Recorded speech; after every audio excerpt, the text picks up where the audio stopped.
ប្រទេសចិនគឺជាប្រទេសមួយដែលជឿនលឿនណាបងប្អូនអ្នកគ្នាក៏ប៉ុន្តែការចម្រាញ់ប្រេងចេញពីក្របសណ្ដែករដីនេះគឺនៅតែថែរក្សាបែបបុរាណដដែលតែម្ដងបងប្អូនអ្នកគ្នាជាដំបូងគាត់យកសណ្ដែកដីទៅលីងបន្ទាប់មកយកទៅកិនឲ្យម៉ត់បន្ទាប់ពីកិនម៉ត់ហើយគឺគាត់ដាក់នៅក្នុងធុងឈើចេះណាបងប្អូនដើម្បី steam វា steam ជាមួយនឹងទឹកក្តៅបងប្អូនអ្នកគ្នា steam វារយៈពេល20នាទី30នាទីហើយ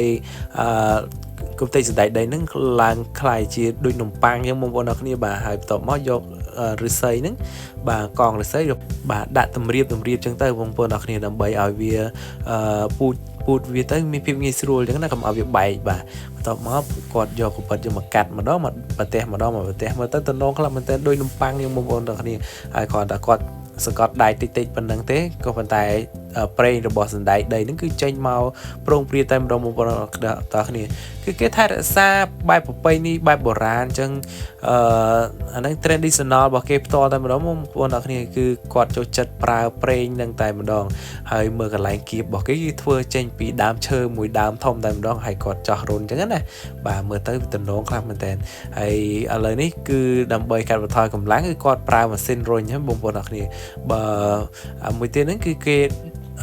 ញុកស្នៀតហើយដំយកតែម្ដងហើយដែកគេធំខ្លាំងមែនទែនដំណាបាទឥឡូវនេះគឺដើម្បីភាពងាយស្រួលនិងលឿនរហ័សគឺគេប្រើម៉ាស៊ីនគៀបតែម្ដងបងប្អូនអ្នកគ្នាហើយឥឡូវទឹកទី1បានបញ្ចប់ហើយឥឡូវនេះយកកាក